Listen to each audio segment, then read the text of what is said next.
My sister destroyed my relationship because she couldn't have her one true love, so I made her watch him fall for me instead. My younger sister, Mia, has been using the same excuse since she turned 21. She can't have her one true love, so she's entitled to destroy everyone else's.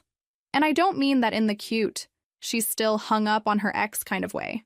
I mean it like, if you're happy, she'll find a way to make you miserable, then blame it on her tragic love story, the one true love. Some guy named Ethan she met at a college party 4 years ago. They hooked up once, he never called, and somehow that became her origin story for being a piece of shit. It started with her best friend since kindergarten, Jess. One weekend, Mia stayed over at Jess's place, and by Monday, Jess's boyfriend was sending Mia good morning texts. When Jess found them together in her own bed, Mia actually said, "You don't understand what it's like to lose your soulmate." Jess never spoke to her again. Then came our cousin's engagement party. Mia showed up in a dress that cost more than my rent, got wine drunk, and cornered the groom in the bathroom. His exact words later, she kept saying I reminded her of someone special. Thank God he pushed her off and told his fiancé immediately. But Mia? She cried to our parents about how seeing happy couples triggered her trauma. Mom bought her a spa weekend to help her heal. By the time I met Ryan, I knew the drill. I kept him away from family dinners, deleted Mia from my social media, and told him my sister was going through something and needed space. For 2 years, it worked. We got engaged last spring. Small ceremony planned, nothing fancy, just us and close friends. I made one mistake, though. I mentioned it at Mom's birthday dinner. Mia's eyes lit up like Christmas came early.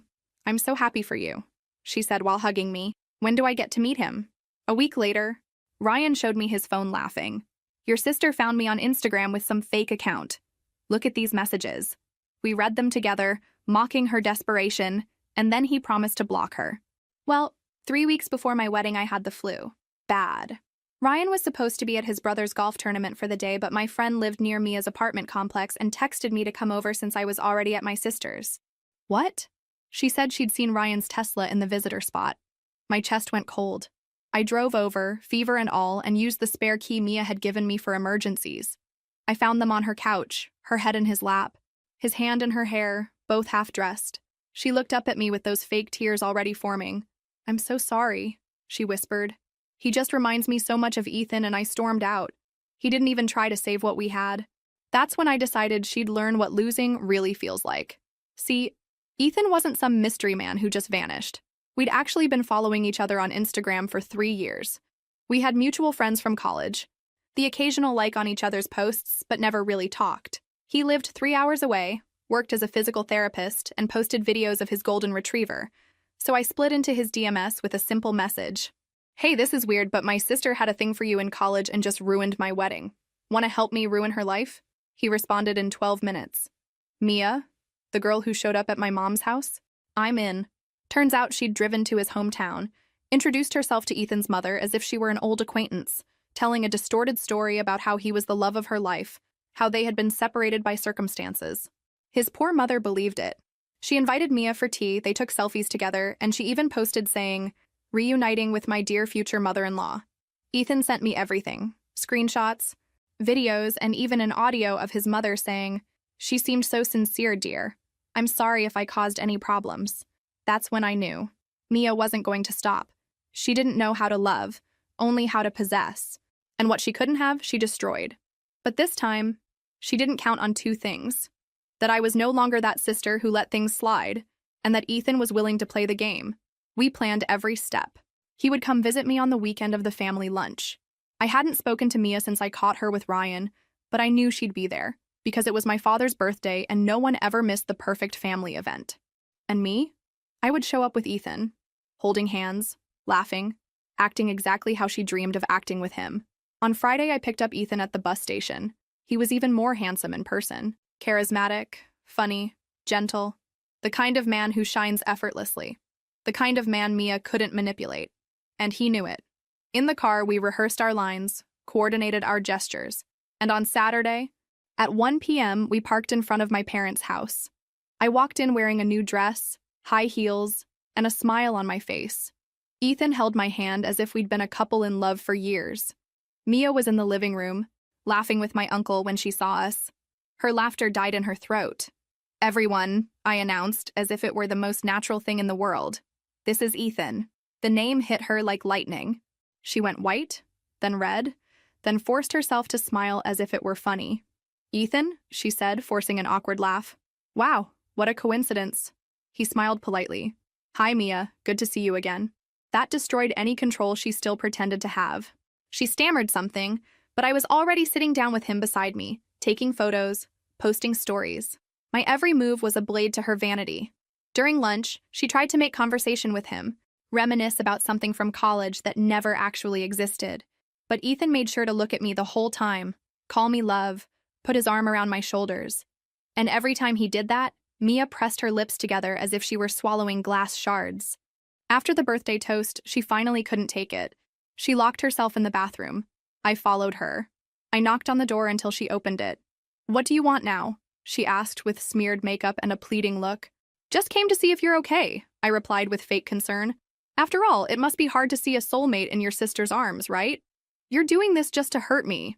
And you destroyed my engagement just because you couldn't stand to see me happy. So no, Mia. This here is just justice. He was mine," she screamed, punching the wall. "I saw him first. I felt it first." "No, Mia. You saw him once. And he never wanted you. You invented a love story in your head and used that as an excuse to be cruel to everyone around you. But now, you're going to sit and watch him love me. Because unlike you, I didn't have to beg." She collapsed on the floor, crying loudly. Mom knocked on the door, asking if everything was okay. I opened it and walked out with my head held high. I went back to the living room and sat next to Ethan. He kissed my forehead and whispered, "She's going to lose it even more. Are you ready?" I smiled. I've never been more ready. The next day, the repercussions were already visible. Mom called me early, asking for empathy. She said Mia had spent the entire night crying, that she was fragile, and that I should have avoided provoking her. "Provoking?" I asked, laughing humorlessly. "You think showing up with my boyfriend at a family gathering is provoking? Or is it that Mia just can't stand to see anyone happy without her being the center of attention?" She sighed on the other end of the line, as if I were the problem. "Honey, your sister has a sensitive heart. She gets attached easily." "Sensitive?" I interrupted. "Mom, she slept with my fiancé. She destroyed my wedding. And you're worried about her feelings?" I was feverish, alone at home, and she was lying with him on the couch, remembering Ethan. "You're not going to flip this around. Look, let's talk another day." And she hung up. At that moment, I realized no one there was going to defend me. The whole family always treated Mia like a broken ornament, but they forget she also has claws. She always had them. Only now, those claws were turned on herself. On Monday, Ethan was still in town. I decided to take him to brunch with some of my friends, those who knew everything Mia had been up to since high school. He was a showstopper, polite, gentle, charismatic, and completely devoted to me. The girls exchanged glances, enchanted. Some even whispered things like, "This revenge is too beautiful." But the best part came in the afternoon. Ethan posted a photo of us on Instagram, the two of us hugging in a park, simple caption, "Sometimes love appears when you least expect it." The comments started discreetly. A cousin, a former classmate, heart emojis, but then Mia showed up. Kmia.soulmate commented, "This is disgusting. You know what he means to me." Ethan liked her comment and replied, with surgical precision, "We hooked up once, Mia. Once. And you followed me down the street the next day. That's not love, it's obsession." Boom. In less than an hour, the post became a topic in our social circles. People who had known Mia since high school started commenting things like, "Finally, someone said it." I always thought the way she talked about him was strange. Karma exists. She stayed silent on the post, but sent me a series of voice messages on WhatsApp, crying, screaming, asking how I could use him against her. One of the voice messages ended with, "You're destroying my life for revenge." I replied with a simple text, "No, I'm just showing how to rebuild after being destroyed, something you never knew how to do." And then, without any ceremony, I blocked her. But I still wasn't finished. Not yet. I knew she wouldn't let it go easily. And sure enough, on Thursday night, I got a notification. Mia had made a post on Instagram. A selfie with a crying face, swollen eyes, that low bedroom lighting. And the caption, "It's hard to see your sister steal the man you love. Laugh at your pain and be applauded for it." I'm not perfect, but no one deserves this. Over 1,000 likes. People commenting, "Stay strong, take care. You'll get through this." And what hurt the most? Some people close to me reposted it. The next morning, I went to my parents' house. Mom answered the door, surprised. "What are you doing here?" "I came to talk with everyone." I walked in. Dad was in the living room. Mia came down the stairs as if she were at a funeral, in sweatpants, hair tied back, that "I'm the victim" face. "Did something happen?" she asked, almost sweetly. "Something did happen. Enough of you manipulating everyone and coming out like you're the poor victim." I stopped in the center of the living room, looked at both of them. "Mom, Dad, did you see the post? Do you really think it's fair? Do you remember who destroyed whose engagement?" "Honey, this isn't how you solve..." Mom tried. "No, now you're going to listen." I turned to Mia. "You seduced Ryan. You stabbed me in the back. You said sorry with fake tears and thought you'd continue being the family princess. But now the tables have turned. Now you're the one on the ground, crying. And no one's going to save you this time. Because it's not a sad post that will erase the screenshots, the voice messages, the testimonies. Everyone saw who you really are." The mask fell. Mia, she stayed silent, crying. Dad looked down. "I'm tired of being the forgotten daughter while you put on little shows. Enough. The stage is mine now. And the audience? They're on my side." I left without waiting for an answer. In the car, Ethan was behind the wheel, with the radio on and a coffee for me in the cup holder. "So?" he asked. "It was beautiful," I replied. "She finally saw that she has no control anymore." He smiled. "You know what? Getting revenge on her was more therapeutic than I imagined." "Yeah. And you know what's better?" "What?" "Part 2 is still coming." Part 2 began with an invitation. The launch party for my friend Andre's new restaurant, a chef known around here, with local influencer presence and lots of social media coverage. Mia, of course, was obsessed with this type of event. She always pretended to have a life she didn't. Posted photos in store mirrors, pretending to own the clothes. Ordered expensive food to take photos and return it through the back door. That was it. Appearances. But this time she wasn't on the list. I was. And so was Ethan. We arrived on the right foot. Literally. The entrance photographer stopped us to take photos, and one of them appeared on a city events profile with the caption, "Couple of the moment. Melissa and Ethan steal the scene at the opening night." Mia saw that the next day. Of course. Posted on her stories the classic indirect. Some people need the spotlight to feel alive. I prefer depth. Depth? From who? From someone who threw herself at my fiancé's lap 3 weeks before the wedding and was now crying on the internet because the guy she barely knew became my boyfriend? The following Saturday, another event. Amanda's wedding. Our cousin. Mia had always been very close to Amanda. She probably expected her friend to neutralize the situation and ask me not to bring Ethan. But Amanda called me personally. "Mel, please come and bring him. Everyone already knows what happened, and I don't have patience to pretend anymore with Mia. She needs to learn that the world doesn't revolve around her." Mia was there. Alone. Dressed too tight. Flawless makeup. Plasticized smile. Pretending she didn't see us when we walked in. Ethan hugged me by the waist, kissed my cheek from time to time, and all she could do was watch. But the scene that made the night worthwhile was during the bride and groom's dance. Amanda, very discreetly, called us to dance beside them. Ethan and I were there, in the center, spinning slowly, when Mia tried to approach. For the first time, she seemed disarmed. "Ethan, can I talk to you?" she asked with that look she thought was irresistible. He let go of my hand, looked at her and said, with complete calm, "No, I'm busy loving your sister." Mia froze. I took a deep breath, looked at her and added, "And for the first time in years, I'm being truly loved, something you never understood, because you only know how to confuse attention with love." She took 2 steps back, with tears in her eyes, and tripped over her own dress hem. No one laughed. It was worse. Everyone ignored her. That hurt more. She left the hall a few minutes later. And me. I kept dancing. For the first time in a long time, feeling like I was the one who had won. But my favorite part was still to come. A few weeks later, I was invited to participate in a podcast about overcoming and new beginnings. I didn't use names, but I told the story. The one about the narcissistic sister, the unfaithful fiancé, the calculated revenge, and of course, the unexpected love. The episode went viral. People from all over the country sending messages, congratulating me, saying they identified with it. Mia listened. I know she did, because the same day she sent a message to my DM. "Do you really need to expose yourself like this just to get applause?" And I replied without hesitation, "It's not exposure. It's liberation. I lived years in your theater. Now the story is mine. And so is the stage. She never replied. In the following days, I learned from third parties that Mia was becoming reclusive. Some brands she was trying to partner with cut contact. People started commenting about her obsession with Ethan. The reputation she fought so hard to build with filters and ready-made phrases began to crumble. And it wasn't me who brought it down. She sank herself. And me? I kept living. Ethan was no longer just a piece in my revenge. The truth is that, in the middle of all that chaos, he became shelter. A shelter that came disguised as an ally. But today was a true companion. And every day that passed, I saw what Mia tried to destroy only made me stronger. And she, who always wanted to win through manipulation, now only had silence as company. The first time I realized I wasn't thinking about Ryan anymore was on an ordinary morning, weeks after Amanda's wedding.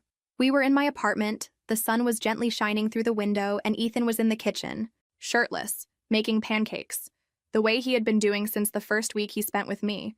And while he hummed softly a song from the 2000s, doing ridiculous little dances that made me laugh, I realized Ryan was nothing more than a weak shadow in a dusty corner of my memory.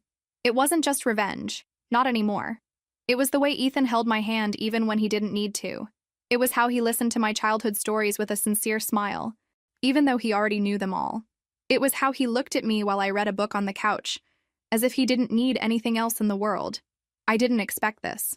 When I called him in that impulsive message to help destroy my sister's fantasy, I thought it would be temporary, that he would pretend for a while until Mia gave up, until I felt avenged, and then life would return to normal. But it didn't return. Ethan became routine, presence, security. He met my friends, integrated into my work circle, started leaving toothbrushes and t-shirts at my house. When my car broke down, he was the first to show up with coffee and a tow truck. When I had an anxiety attack before an important presentation, he sat with me on the kitchen floor and stayed silent, just holding my hand until I could breathe again. And Ryan? Not even a thought. Not one comparison. Nothing. He, who was once the center of my world, was now irrelevant. Because now I had someone who was present even on ordinary days. Ryan was made of future promises. Ethan, of present actions. One night, we went to dinner at a new restaurant that opened in town. Nothing fancy, just a nice atmosphere and good food. When we sat down, Ethan held my hand across the table and said, with that light tone I already knew well, "You know what's funny? We started this to fool your sister, but I never pretended anything."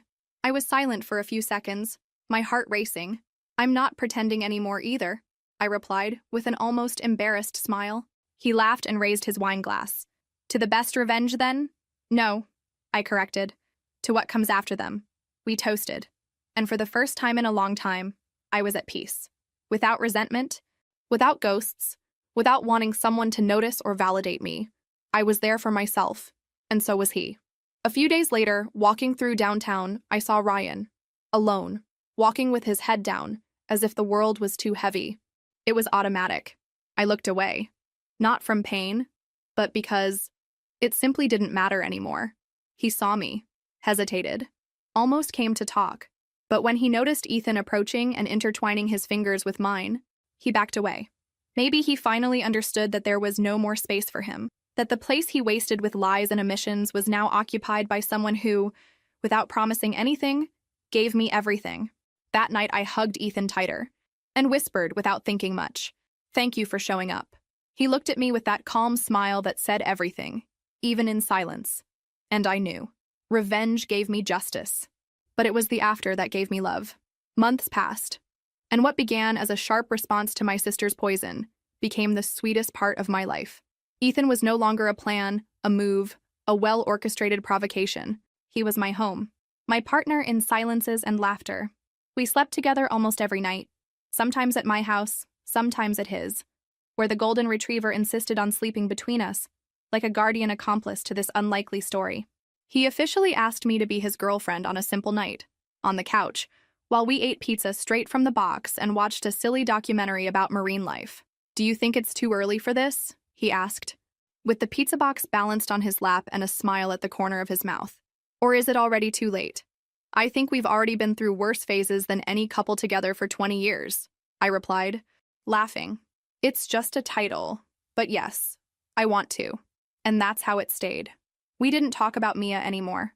She disappeared from conversations, from social media, from messages. She blocked Ethan on everything, even though he never sought contact. She told acquaintances that she would never forgive me, that I had stolen the love of her life just to rub in her face what she couldn't have. She didn't bother to admit that she destroyed my wedding before all of this. But you know what? I didn't care anymore. At first, I thought I would care, that I would keep dwelling on the fact that she didn't acknowledge her own guilt, that I would beg for an apology that never came. But the truth is that the freedom I felt when I stopped wanting Mia's approval was the greatest gift that whole chaos gave me. She didn't forgive me. She didn't come to my birthday. She didn't respond to my mother's messages about Christmas. She stayed away, hurt, revolted. And me? I moved on.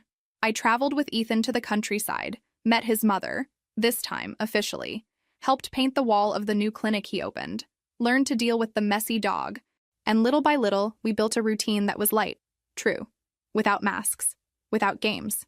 There was a day when we were lying in the hammock, just listening to the wind and the sound of birds, when he said to me, "Do you still think all of this was just revenge?" I thought for a few seconds, and then I smiled, turning my face to him.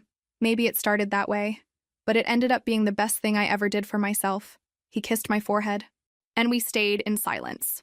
Revenge became love, and ironically, that's what must have hurt Mia the most. She always wanted to be the center, the most beautiful, the most desired, the most worthy of attention. But it was offstage, away from the script she always tried to write, that I found what she spent her whole life pretending to have. I was never the family highlight. I was never the most loved. I was never the perfect sister. But I was the only one who knew how to transform pain into strength, rejection into freedom, and revenge into love. And that, no one will ever take away from me. 6 months later, when I thought all the storms had passed, I received an unexpected call. It was Ryan.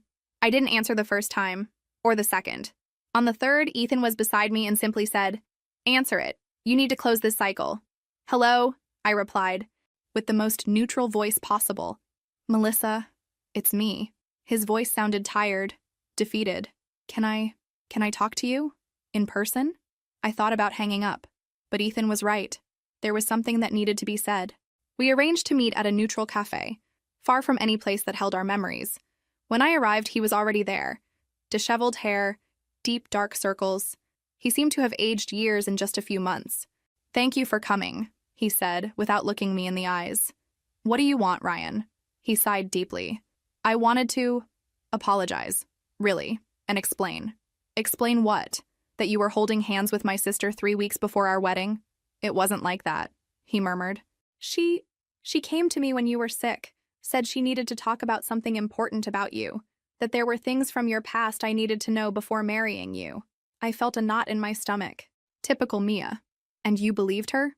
"She brought evidence, or at least things that seemed like evidence. Said you had destroyed some girl's life in high school, that you were vindictive, manipulative. She showed old conversations taken out of context." He finally looked at me. I got confused, scared. "And that's why you went to bed with her?" "No." He shook his head desperately. "She said she had been in love with me since we met, that she just hadn't said anything because she respected you, that if I canceled the wedding, she would be there for me. I was drinking, I was confused with everything she had told me about you." "Ryan," I interrupted, "none of that justifies what you did." "I know." Tears began to form in his eyes. 5 minutes after you left, I understood. I understood that she had manipulated me, that all of it was lies, that I had destroyed the best thing in my life because of her. I remained silent for a long time. You know what hurts me most, Ryan? It's not even what you did. It's that you didn't trust me. In 2 years together, you believed her words more than who I really was. He lowered his head. I tried calling you afterward. 1,000 times. I went to your house, but you were never there. Until I saw the photos with him, and I understood it was too late. It was too late the moment you put your hand in her hair, I replied, standing up. But thank you for explaining. It helps me be sure I made the right choice. He looked at me one last time. Are you happy with him? I smiled for the first time during the entire conversation, happier than I imagined I could be. And I left, without resentment, just with the certainty that some doors need to be closed for others to open completely. The conversation with my family was harder. It took 3 months before my mother called asking us to talk. She suggested lunch, just the two of us, to work things out. I found a different woman, older, more tired. The wrinkles around her eyes seemed deeper. "How are you?" she asked, hesitant. "Good, Mom. Very good." "And Ethan?" "He's good, too. We're good." She nodded, nervously fidgeting with her napkin. "I need to apologize to you," she finally said, "for all the years that I didn't see clearly." I felt my chest tighten. "Mom?" "No, let me talk." She looked me in the eyes for the first time. "I always knew Mia was difficult, but I thought if I gave her more attention, if I protected her more, she would change. And in the process, I neglected you. I left you to deal with the consequences of her problems alone." Tears began to stream down my face. "After you confronted us that day, I started putting the pieces together. The friends Mia lost, the boyfriends who disappeared, the stories that never added up. And I realized that you two told me very different versions of the same story, and I always chose to believe hers." "Why?" I asked, my voice choked. "Because she cried louder," my mother admitted, her voice breaking. "Because you always seemed stronger, more capable of taking care of yourself. And I confused strength with not needing support." We sat in silence for a few minutes. "And now?" I asked. "How is Mia?" "She moved to another state. She's in therapy. Said she needs to start over away from all this." My mother hesitated. "She asked me to tell you that she knows she was wrong, but that she can't apologize to you yet. And I can't forgive yet." I replied honestly. "Maybe someday, but not now." "I understand." She reached her hand across the table. Can I try to be a better mother? To you?" I held her hand. "We can try to be a better family, but it will take time." She smiled with tears in her eyes. "I have time." A few weeks later, my father showed up at my house. Without warning, with a bouquet of flowers and the face of someone who didn't quite know what to say. "Can I come in?" he asked, timid. "Of course, Dad." Ethan was in the kitchen and greeted my father politely before stepping away, giving us space to talk. "I like him," my father said, straight to the point. "Seems like a good man." "He is.